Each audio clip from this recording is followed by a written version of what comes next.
사람에게는 영과 혼과 그리고 육체, 육이 있습니다. 영은 하나님과의 관계에 관한 영역이고요. 안 믿는 분들에게는 다른 신을 믿는 사람들은 이제 다른 신과 관계를 맺는 거고, 신앙이 없는 분들은 이제 세상의 그 신과 관계하는 부분입니다. 그리고 혼이라고 하는 것, 영어로는 soul이라고 하고요. 영은 spirit 이렇게 되어 있습니다. 혼이라고 하는 것, 그 영혼, soul, 이것은 우리가 흔히 지성과 감성, 의지로 이렇게 되어 있다 그렇게 말합니다. 그리고 몸은 우리가 잘 아는 육체죠. 이 중에 그 영이 그 몸과 혼을 이제 지배한다고 합니다. 그래서 예수 그리스도를 믿는 사람은 하나님의 영이 그 혼과 몸을 지배하게 되는 거죠. 그렇지 않으면 이제 세상 신이 이제 지배하게 되는 것이고요. 데살로니가전서 5장 23절에 보면 이런 말씀이 있습니다. 평강에 하나님이 친히 너희를 온전히 거룩하게 하시고 또 너희의 온 영과 혼과 몸이 우리 주 예수 그리스도께서 강림하실 때 흠없게 보존되기를 원하노라. 우리의 영과 혼과 몸이 예수님 앞에 섰을 때 흠없게 거룩하게 되기를, 온전하게 되기를 이렇게 축복하는 기도를 하고 있습니다. 이 영과 혼과 몸의 중요한 특징 중에 하나가 성장입니다. 우리를 창조하신 그 하나님의 계획이 바로 이 성장에 있는데요. 몸도 성장하죠. 몸도 어려서부터 태어나서 계속 자라갑니다. 물론 이제 어느 정도 자란 다음에 성장이 멈추지만, 그러나 계속해서 몸도 변화돼 가는 것이고요. 그리고 혼도 성장해 가죠. 정신이라고 부르죠. 이 혼도 계속 지성도 자라가고, 또 교육받으면서 자라가고, 또 감성도 더욱더 자라가는 거죠. 그럼에 따라서 관계들도 자라가는 것이고요. 그리고 육체와 그리고 혼이 자라가는 것과 마찬가지로 영도 자라간다는 거죠. 우리 영은 예수 그리스도를 믿을 때 거듭나게 되는데, 이 영은 하나님과의 관계를 깊이 해가면서 점점 더 자라가게 되는 것입니다. 계속해서 자라간다는 게 특징인 것입니다. 우리는 이 세 가지 영역이 같이 자라가는 것이 바람직한 거죠. 균형이 있는 성장이라고 하는데, 예수님께서 그 성장의 본이 되십니다. 누가복음 2장 52절에 예수는 지혜와 키가 자라가며 하나님과 사람에게 더욱 사랑스러워 가시더라. 지혜가 자라간다는 것은 지성이 자라간다는 거고, 키는 육신이 자라가는 거고요. 몸이 자라가는 거고, 또 하나님과의 관계, 그리고 사람에게 사랑스러워 갔더라. 그 하나님과의 관계는 영이 자라갔다는 것이고, 또 사람에게 사랑스러워 갔다는 것은 이제 그것도 혼과 관계 있죠. 사람과의 관계가 점점 이렇게 여러 가지 영역이 함께 자라가셨던 것이 예수님의 성장의 특징이었습니다. 일반적으로 몸과 혼이 자라가는 것은 관심이 훨씬 많습니다. 사람에게는. 영이 자라가지 않더라도 혼과 몸은 안 믿는 사람도 성장에 관심이 많죠. 몸이 이제 건강하기 위해서 운동도 하고요. 또 좋은 것을 먹어야 되고, 그리고 혼도 성장해야 되기 때문에 교육도 받고 좋은 책도 읽고, 그리고 좋은 음악과 예술을 접하고, 이렇게 하면서 혼이 자라가는 것입니다. 근데 이에 비해서 이 영이 자라가는 부분의 앞에 부분보다 그렇게 신경을 덜 쓰는 것이 일반적인 그러한 현상입니다. 영이 혼과 몸을 지배한다는 것을 알매도 불구하고, 이것에 과연 얼마만큼 내 몸과 그 내 정신이 자라가는 것만큼, 투자하는 것만큼 그렇게 영이 자라가는데 내 관심과 또 투자를 하고 있는가. 최근에 강 목사님께서 설교하시면서 기도하는 사람이 많지 않다 그렇게 말씀하셨는데, 실제가 그렇습니다. 믿는 사람이지만 기도에 정기적으로 드리는 사람은 얼마나 될까? 72억 인구가 있는데 그 중에 믿는 사람이 몇 억 되겠죠. 믿지만 정기적으로 하나님 앞에 나가서 기도하고 또 하나님을 가까이 하는데 자신을 드리는 사람은 그 중에 훨씬 더 적은 것입니다. 아마 전 인류 중에 몇 %밖에 안 될 것 같습니다. 그런 것처럼 이 영이 자라가는데 관심이 그렇게 많지 않다는 것입니다. 근데 성경은 실제로는 이 영적인 성장이 인간에게 있어서 진정한 지혜를 가져다 준다는 거죠. 지혜라는 것은 삶의 기술인 거고요. 어느 면으로 인생의 성공을 가져다 주는 기술이 지혜라고 할 수 있는데 이 인생의 성공에 관한 지혜를 결정하는 것은 혼과 그런 육이 아니라 영이라는 것이죠. 잠언 9장 10절에 여호와를 경외하는 것이 지혜의 근본이요 거룩하신 자를 아는 것이 명철이니라. 이 지혜의 근본이 뭐냐면 하나님을 경외하는 것, 하나님을 알아가는 것, 이것이 근본이라는 거죠. 이 근본이 빠지면 지혜롭지 않다는 것입니다. 그것은 뭐냐면 인생에 성공하지 못한다는 거죠. 우리가 아무리 지성이 개발되고 사회성이 개발됐다 하더라도, 지혜가 있다, 세상적으로 있다 하더라도 하나님과의 관계가 부족하면 하나님 보시기에는 지혜롭지 않은 거고 인생 자체가 지혜롭지 않은 인생이 되는 것입니다. 성공적이 아닌 것이죠. 대표적인 경우가 사울의 경우입니다. 성경에 나오는 이스라엘의 왕이었고 용모가 뛰어났습니다.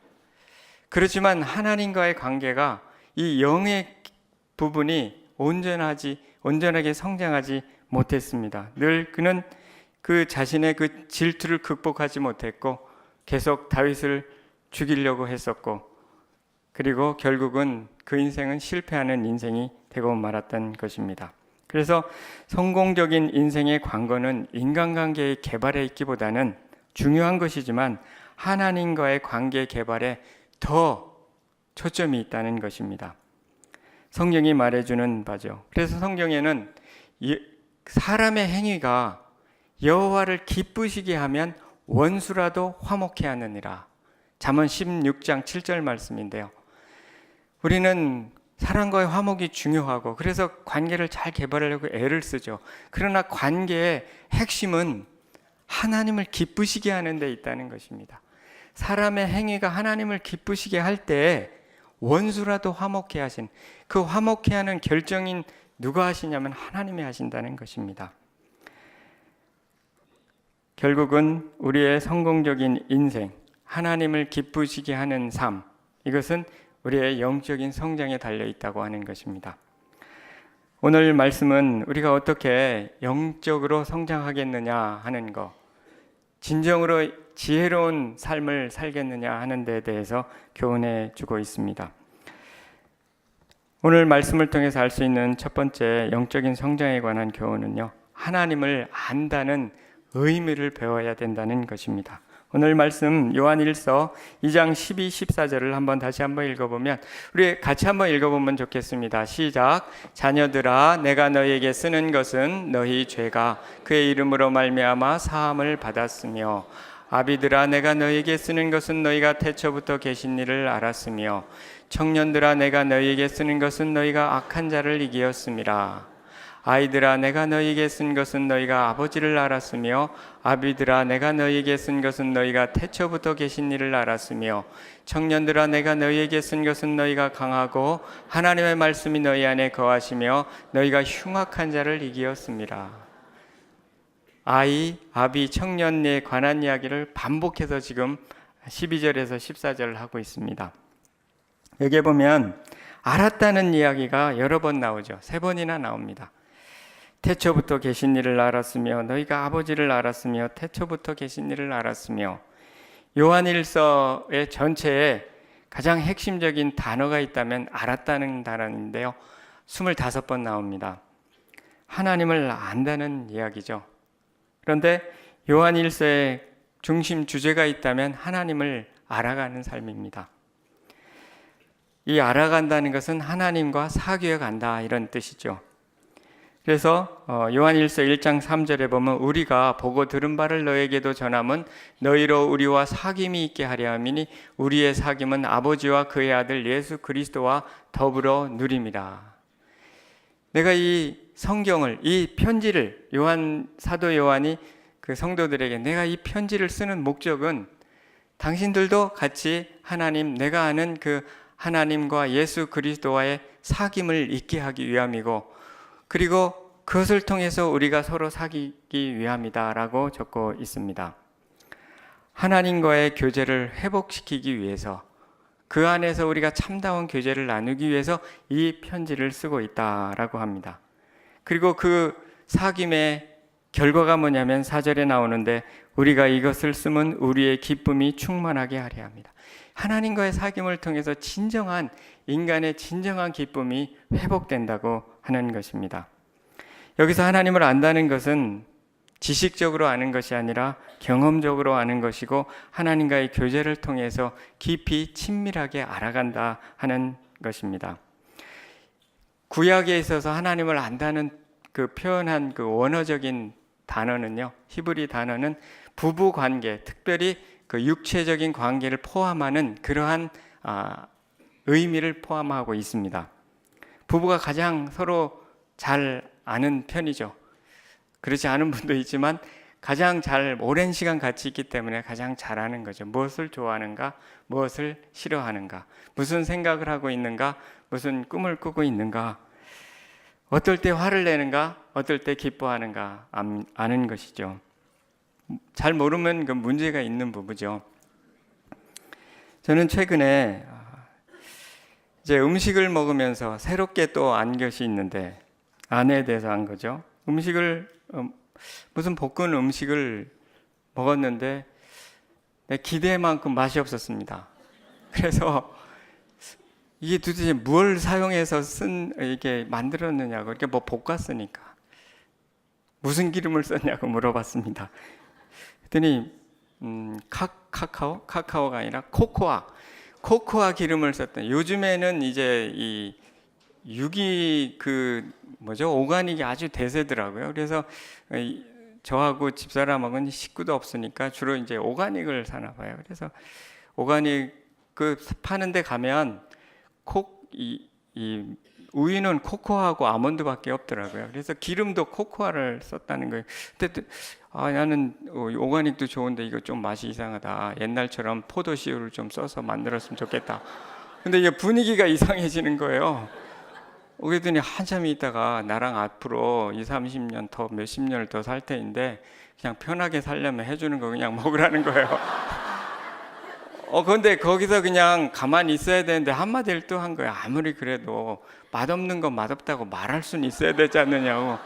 분위기가 더 이상해지는 거예요. 이거 참 쫓겨날 것 같은 느낌도 들고. 거기 알았어요. 제가 이 음식에 대해서 불평하는 걸 되게 싫어하는구나, 우리 여사님은.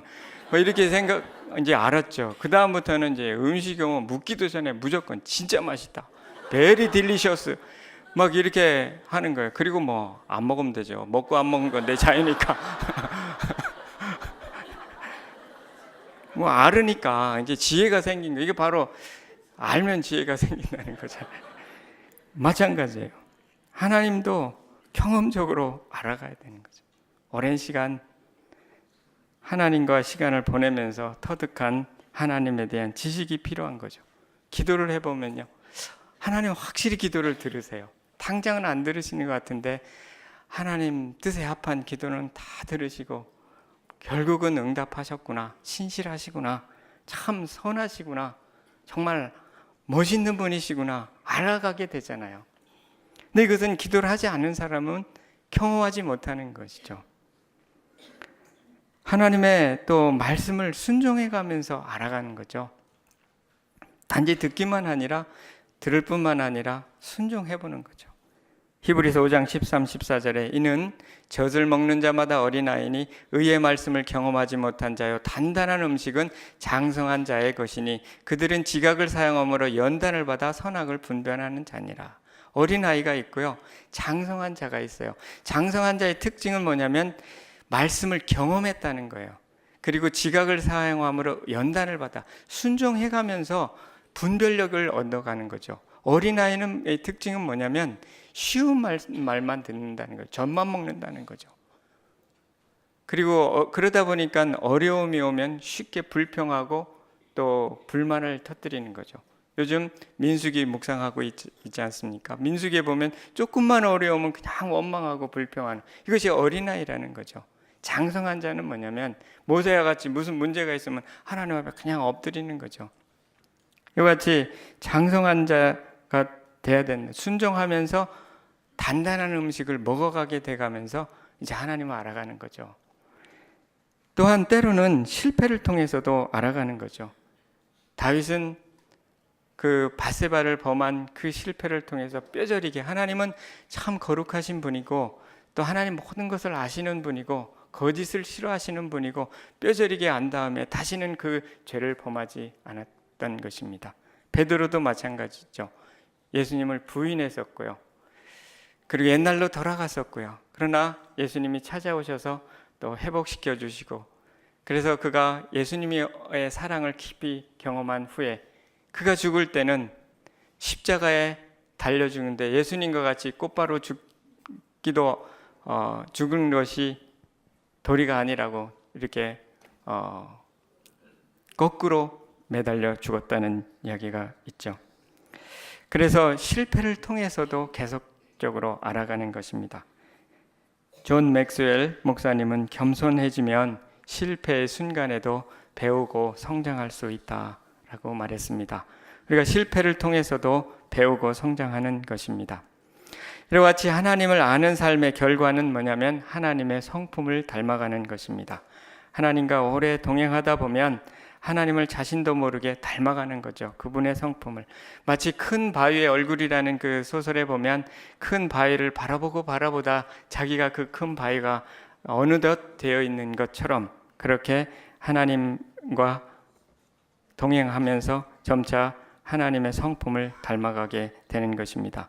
베드로후서 1장 3, 4절에 보면 그의 신기한 능력으로 생명과 경건에 속한 모든 것을 우리에게 주셨으니 이는 자기의 영광과 덕으로서 우리를 부르신 이를 알므로 말미암음이라.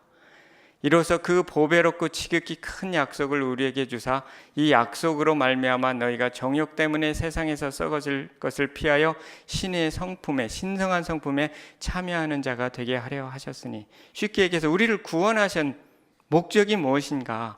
우리를 구원한 목적은 그 약속을 주신 것인데, 그 약속이 어떤 약속이냐면 우리로 하여금 신의 성품, 신성한 성품에 참여하도록, 그분의 성품을 담도록 하기 위해서 구원하셨다고 그렇게 말씀하고 계신 것입니다. 그것을 다른 말로 그리스도의 형상을 닮아가기 위해서라고 할 수가 있는 거죠.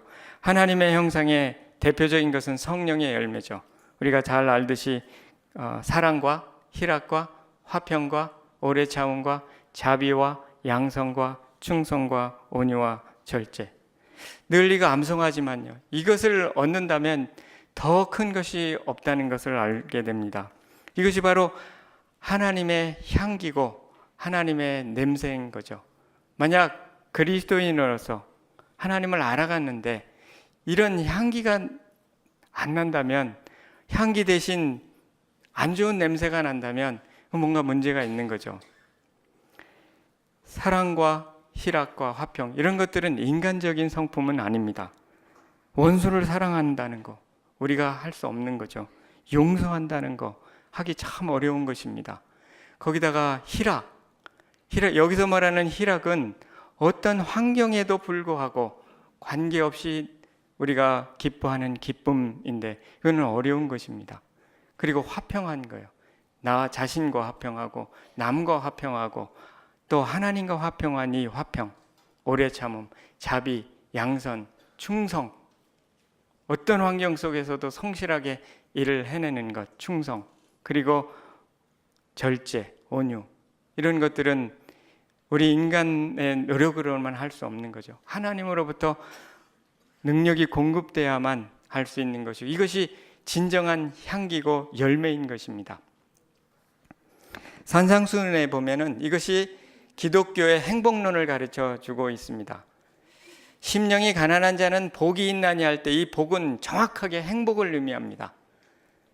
성경은 우리의 행복을 하나님은 기뻐하십니다. 심령이 가난한 자는 복이 있나니 행복할 것이다. 천국이 저희 것임이라. 애통한 자는 복이 있나니 저희가 위로를 받을 것이미로. 그리고 온유한 자는 복이 있나니 저희가 땅을 기업으로 얻을 것이라고. 이 어떤 사람에게 행복이 오는가? 바로 하나님의 성품을 닮아갈 때 행복이 온다는 거죠. 이것이 진정한 아름다움입니다. 이렇게 살아서 어떻게 이 치열한 세상에서 우리가 살아남을까? 너무 약하지 않은가? 그렇지 않다는 거죠. 결국 하나님을 알아갈 때 그것이 진정한 지혜가 되고 이 땅에서도 온유한 자는 땅을 차지하겠다고 말씀하셨던 것입니다. 결국은 하나님 나라도 차지하고 이 땅도 얻는 것은 온유한 자가 얻는다는 것이죠. 이것이 바로 영적으로 성장한다 하는 것입니다. 그때 하나님을 알아가면서 하나님을 알아가는 감각이 생기는 거고요.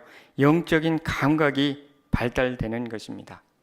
저는 최근에 이렇게 음악을 들으면서 강 목사님 클래식을 늘 틀고 계시더라고요. 그래서 강 목사님 하는 건 다 좋은 거니까 따라서 저도 이제 클래식을 듣기 시작했는데 처음엔 아무것도 모르겠더라고요. 근데 자꾸 들으니까 이게 감각이 생깁니다. 이 곡은 좀 무게가 있구나. 이 곡은 경쾌한 곡이고 정말 이거는 명곡이구나. 대략 알겠더라고요. 자꾸 들으니까 알겠더라고요. 근데 언젠가 제가 음악이 너무 좋아갖고 그 음악이 무슨 음악인지 찾아냈습니다. 보니까 모차르트의 피아노 콘체르토 넘버 21이었습니다. 딱 외우고 있었는데 제가 강 목사님 방에 딱 들었는데 그 음악이 있는 겁니다. 그러니까 이거 굉장히 유명한 곡인데요. 이거 모차르트의 피아노 21번인데요. 강 목사님이 눈이 둥그레져갖고 막 거의 기절하실 뻔했어요.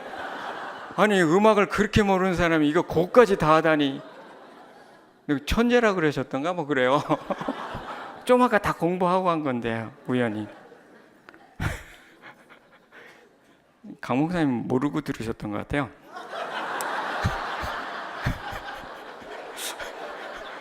아무튼 자꾸 들으니까 아셨을 거예요.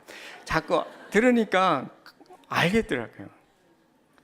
하나님과 교제도 똑같습니다. 뭐 이렇게 많이 무릎 꿇고 있는가? 많이 무릎 꿇는 사람이 감각이 더 좋을 수밖에 없죠. 그렇지 않습니까? 이건 하나님으로부터 온 거다. 이거는 세상적인 것이다. 하나님 정말 기뻐하는 것이다. 하나님의 이 말씀은 정말 하나님 주신 말씀이다. 라고 하는 감각이 생긴다는 것입니다. 이것이 영적으로 성장한다는 거죠. 두 번째는 영적인 성장의 과정을 이해하라는 것입니다. 오늘 말씀에 보면은 두 번에 걸쳐서 그 과정을 설명하고 있습니다. 끝까지 쓰임받는 사람의 비결 중에 하나는 이런 과정을 잘 이해하는 것이라고 합니다. 로버트 클린턴 교수라는 분이 효과적인 지도자는 인생 전체의 시간의 관점에서 현재를 보고 해석한다. 인생 전체, 영적인 인생을 포함해서 전체적인 그 시간에 따른 성장의 과정을 아는 것이 효과적인 지도력을 발휘하는 그런 좋은 방법이라고 하는 것입니다. 몇 가지 알 수 있는 것은 오늘 말씀을 통해 첫째는 유아에서 장년으로 성장해가는 과정을 이해해야 된다는 것입니다. 오늘에 보면 말씀에 아이라고 나오죠. 아이는 뭐냐면 하나님을 단지 알았던 것, 또 이제 막 죄사함을 알고 죄사함을 경험한 사람을 아이라고 불렀습니다. 예수님을 처음 믿고 구원의 기쁨을 경험한 거죠. 이런 영적인 여정을 그린 책이 철로 역정입니다. 이 철로 역정에 보면은 십자가에서 무거운 짐을 벗어버리다라고 하는 그런 챕터가 있습니다. 바로 크리스천이 여정을 하면서 십자가에서 무거운 짐을 이제 벗은 것입니다. 그리고는 곧바로 이제 여러 가지 경험을 하게 됩니다. 유혹이 있고요.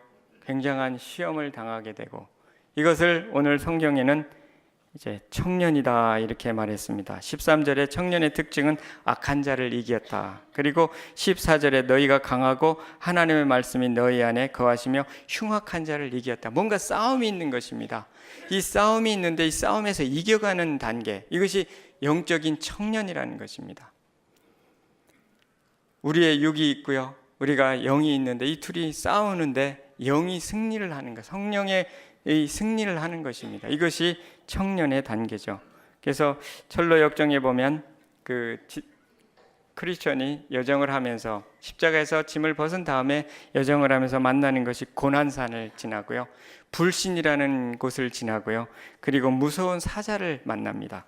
그리고 이블루온이라는 그것과 격렬한 싸움을 하게 되고요, 그리고 사망의 음침한 글자기를 경험하고, 그리고 이제 미드미를 만나서 그 미드미는 헛된 도시에서 죽습니다. 순교하죠. 그리고 소망이를 만나고요, 소망이와 함께 이기주의의 유혹을 받고요, 그리고 의심의 성에 잘못 들어가서 거기서 절망의 거인을 만나서 거의 자살 직전까지 이르게 되는, 그러다가 이제 약속의 열쇠로 그 의심의 성을 탈출하는 이 과정입니다. 이것이 영적인 청년의 과정입니다. 굉장한 싸움이 있는 거죠. 유혹이 있고요, 시련이 있고, 그런 속에서 말씀이 내 안에 거해서 이기는 것, 이것이 청년의 단계라는 것입니다. 계속되는 사단과 또 육신과의 싸우는 그런 기간이죠. 갈라디아서 5장 16절에 내가 이르노니 너희는 성령을 따라 행하라. 그리하면 육체의 욕심을 이루지 아니하리라. 육체의 소욕은 성령을 거스리고 성령은 육체를 거스리나니 이 둘이 서로 대적함으로 너희가 원하는 것을 하지 못하게 하려 함이라. 이 둘이 서로 육체와 성령이 우리 안에서 싸운다는 겁니다.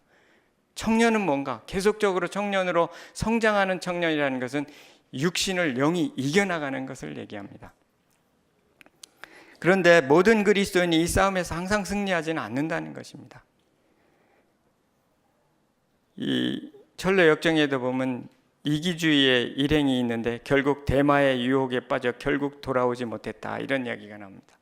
대마는 세상을 사랑하여 데살로니가로 갔고, 이런 말씀이 있는 것처럼 이렇게 항상 청년으로 성장하는 것이 아니고 그냥 어린아이에 머무르는 경향이 많다는 것입니다. 하나님은 우리를 어쨌든 더욱더 더 영적으로 승리하고 또 청년의 단계로 나아가도록 이끌어 주시는 것입니다. 그 다음에 아비의 단계가 있는데요, 13절에 태초부터 계신 일을 알았으며, 14절에도 너희가 태초부터 계신 일을 알았으며, 태초부터 계신 하나님을 알았다는 거죠. 더 깊이 아는 겁니다.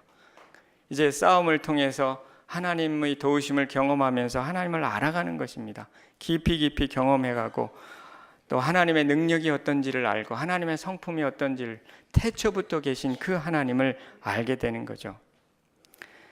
또 이 철로 역정에 보면 그들이 의심의 성을 탈출해서 기쁨의 산에 오릅니다. 그런 다음에 4명의 현자를 만나는데요, 지식이라는 이름에, 경험이라는 이름에, 신중이라는 이름, 그 다음에 성실이라는 이름의 현자를 만나서 좋은 조언을 듣고 나머지 이제 여정을 하게 됩니다. 이때부터 여정은 좀 가볍습니다. 하나님을 온전히 신뢰하기 때문에 천국으로 이제 입성하기 전까지 이제 좀 더 평탄한 그러한 여정을 가게 됩니다. 이와 같이 아비는 하나님에 대한 온전한 신뢰의 상태가 되는 거죠. 우리의 영적인 이런 성장도 이와 같이 점차 성장해가고 성숙해가는 과정을 거친다 하는 것입니다. 그래서 이 마지막 아비의 단계는 참 아름다운 거죠. 하나님을 온전히 신뢰하는 가운데, 깊은 평강 가운데, 또 하나님을 찬양하며 감사가 충만한 가운데 나아가는 과정이기 때문에 참 아름다운 것이죠. 사도 바울도 마지막에 내가 믿음의 선한 싸움을 싸우고 믿음을 지켰으니 하는 그것이 바로 이제 영적인 아비의 단계를 얘기하고 있는 것입니다. 이와 같이 이런 성장의 단계가 있다고 하는 것을 알고 아는 것이 영적인 성장에 도움이 참 많이 됩니다. 또 한 가지 여기서 알 수 있는 것은 영적인 지도자, 리더를 통해서 배우라는 거죠. 아이가 있고요, 청년이 있고, 그리고 아비가 있다는 것은 그것을 먼저 가본 사람이 있다는 것입니다. 그것을 잘 따라가서 배워야 된다는 교훈을 받게 되는 것입니다. 히브리서 13장 6절에 하나님의 말씀을 너에게 일러주고 너희를 인도하던 자들을 생각하며 그들이 행실의 결말을 주의하여 보고 그들의 믿음을 본받으라. 아비를 본받고 영적인 아비를 본받으라 말씀하고 있습니다.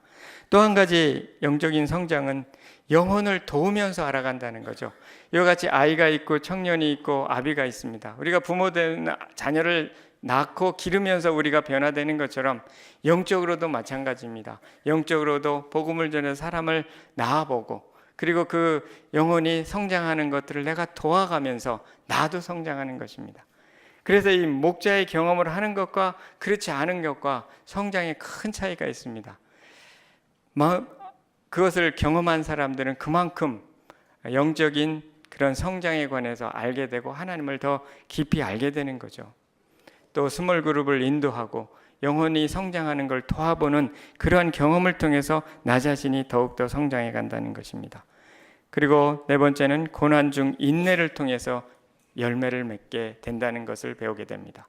아이가 있고요, 청년이 있고 아비가 있는 건데, 예를 들어서 아브라함 경우는 75세에 이제 여정을 시작했죠. 그리고 100세에 이삭을 낳았죠. 이삭을 온전히 드리게 된 때는 약 또 다른 한 15년이 또는 20년이 걸렸을 것입니다.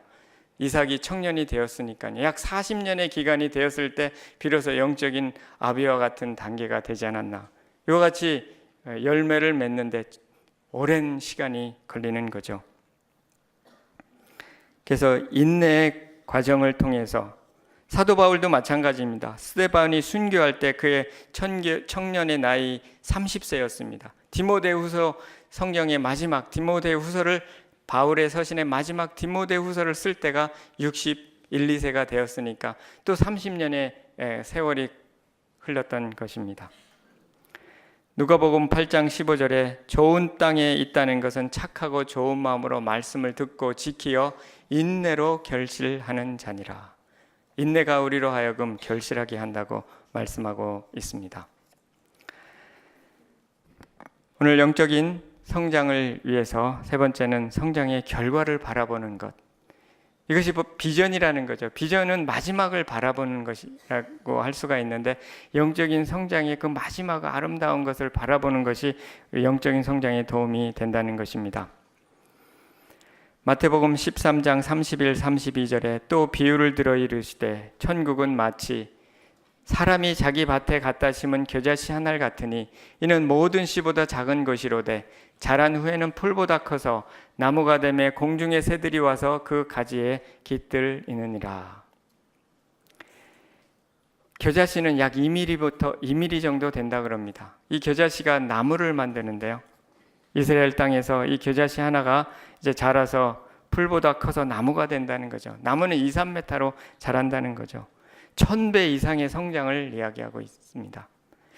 이와 같이 하나의 작은 겨자씨, 아마 이 씨는 말씀을 의미하는데 말씀을 내가 품고 인내하고 계속해서 인내하는 과정을 통해서 지나가면 열매가 맺히기 시작하는데 그 말씀의 열매가 맺히는데요. 처음에는 겨자씨 하나 같은 작은 것인데 그것이 시간이 지남에 따라서 열매를 맺어가는데 큰 아름들이 나무가 되어서 그 나무 밑에 새들이 깃들고요. 사람들이 와서 쉬고 그러한 아름다운 성장이 일어나게 된다는 것입니다. 우리도 처음에는 작은 겨자씨와 같은 믿음인데 이 믿음이 계속적으로 성장하고 영적인 성장이 이루어졌을 때 상상할 수 없는 그러한 성장이 일어난다는 것입니다. 많은 사람들이 나의 도움을 얻고 주님을 알게 되고 또 사람들이 나게 되고요. 또 사람들이 성장하는 것을 경험하게 되는 것입니다. 구약에 보면 모세는 원래 살인자였습니다. 근데 광야에 들어가서 하나님을 알게 됐고 그리고 이제 다시 40년 후에 이스라엘을 이끌게 되었습니다. 민수기 13장에 보면 그의 온유함이 지면에 가장 승하다. 원래는 살인자였습니다. 온유라고 하는 것은 짐승과 같은 육신이 제어된 상태를 온유라고 합니다. 원래는 짐승과 같은 살인자였습니다. 그러나 하나님과 광야에서 40년 동안 동행한 후에 그는 온유함이 온 세상에 가장 뛰어난 사람이라고 평가받았던 것입니다. 그래서 그리스도를 아는 것이 가장 고상하고 가장 아름답고 그것에 대한 꿈을 갖는 것이 가장 아름다운 꿈이라는 것입니다. 많은 꿈이 있죠. 그러나 예수 그리스도를 알고자 하는 그 열망과 꿈이 가장 아름답다는 것입니다. 빌립보서 3장 8절에 모든 것을 해로 여김은 내 주 그리스도 예수를 아는 지식이 가장 고상하기 때문이라. 내가 그를 위하여 모든 것을 잃어버리고 배설물로 여김은 그리스도를 얻고, 내가 갖고 있는 이 세상의 모든 학벌과 모든 지위와 모든 것을 다 버릴지라도 버린 이유는 예수 그리스도를 아는 그것이 가장 아름답기 때문에, 가장 가치 있기 때문에 내가 버릴 수 있었다라고 하는 거죠.